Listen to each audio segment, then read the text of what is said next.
Diamond Public Relations with Robin Canfield presents What to Do in Cayman. If you're cool. There's only one place I stay on Grand Cayman, and that's at Cotton Tree. It's this beautiful little boutique property tucked away in its own lush garden on the west side of the island, north of the main city. Up on a hill.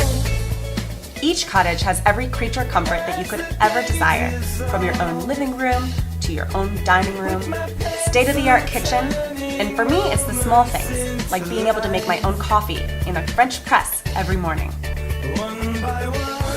And the beds are so comfortable, even though there's a lot to do on the island, you might not want to get out of bed in the morning. So the first thing we'll do when we get to Grand Cayman is kind of get that touristy stuff out of the way. There's this crazy place called Hell. You might have heard of it. Anyway, it's located on Grand Cayman.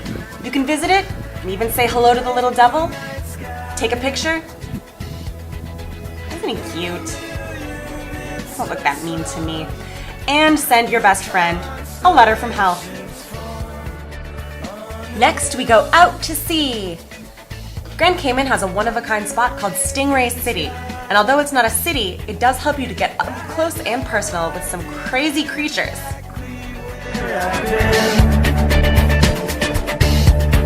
Some kind of change. This guy was a little shy.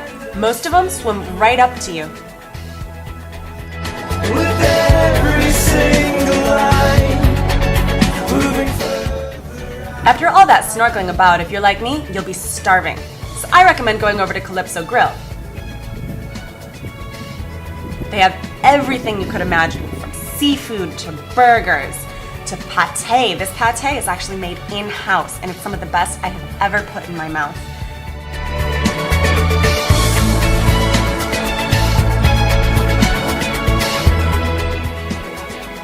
This beautiful concoction is called the Calypso, and it's the restaurant's signature drink. Delicious mango with a little swirl of wine, which actually gives it this wonderful rich flavor. Even though the Calypso's delicious, my heart belongs to Bloody Mary. They serve them spicy here, but I still get the hot sauce on the side.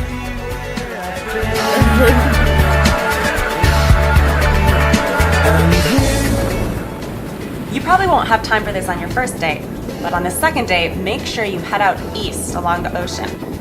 Look at that color. Really, really fun drive. You get to see a lot of local stuff, lots of stuff that the tourists would never see. And then you end up at the Blowholes, where you'll meet a friendly man who calls himself Obama. I'm actually not kidding about that. Your friendly guide, Obama, will lead you down to the so-called beach. This beach is actually a shelf of petrified coral that's formed over millions and millions of years. Obama will point out some interesting stuff to you where you can see the old imprints of the coral. Thousands of years old. And he'll show you how to experience the blowholes in style. Although he doesn't recommend you getting quite this close, he's willing to put himself at risk for your entertainment.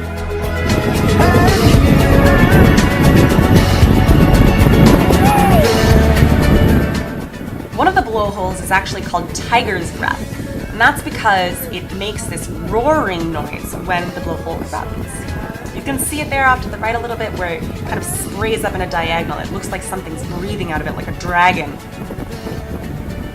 And it actually did kind of sound like a tiger.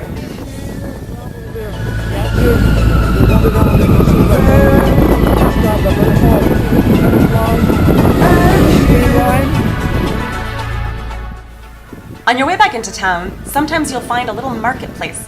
There you can find all sorts of fun stuff, you know, the jewelries, the bags. Lots of local flavor. Between you and me though, I got in a little bit of trouble recording this thing. That woman over there yelled at me. Lecture. Up on a hill.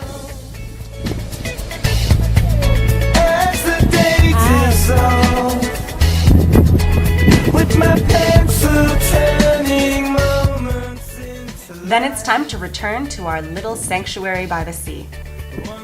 Cotton Tree really is the best place to get away from it all. No crowds, no noise, no hassle. You can do whatever you want. Come on, I'll show you around. The planet spiraling, spinning away like the night sky. There's a beautiful pool set right in the middle of the properties between all of the cottages. There's a hot tub, a little cabana. You can curl up with a great book, get a tan, take a nap, or take a swim.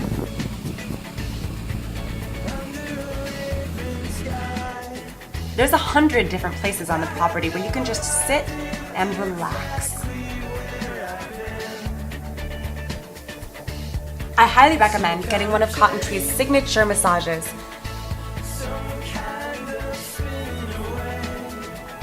You'll lie there by the ocean, listening to the waves, and just let the stress melt away.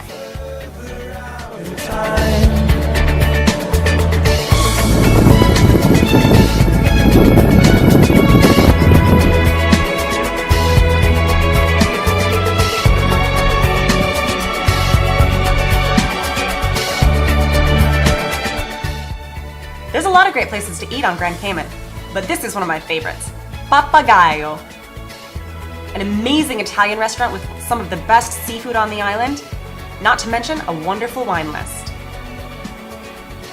Of course, at Cotton Tree, you also have the option of dining in your cottage with your own private chef.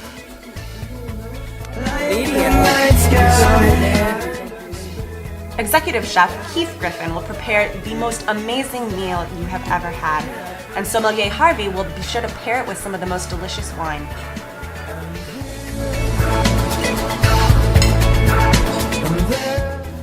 That fish came off the boat just a couple of hours ago, and those vegetables you see over there, Keith picks them up at the market down the street every day.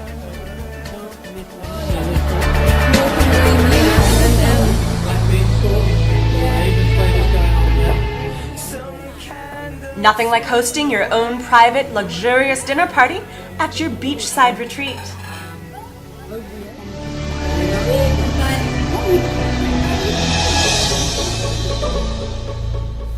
It might be hard to believe, but I've saved the coolest thing on Cayman for last.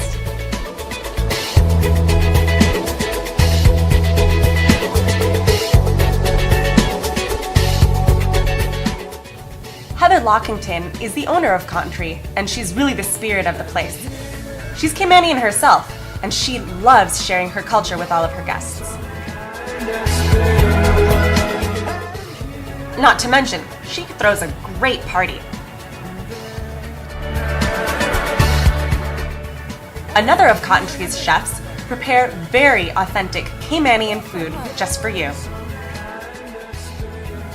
There's fish fry, Johnny cakes, fish tea, plantains, fried breadfruit, escabeche, and pickled Scotch bonnet peppers.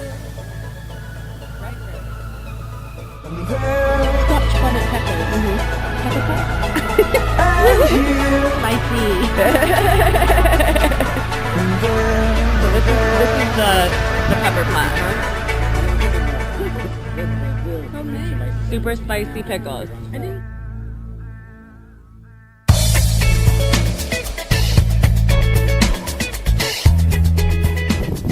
After even just one day, you'll feel right at home in Cotton Tree. A true Caymanian yourself. And trust me, you won't want to leave. But now that I've told you exactly how to be super cool next time you're in Grand Cayman, you're all set. Just have to promise me one thing. When you stay at Cotton Tree, tell Heather that I sent you.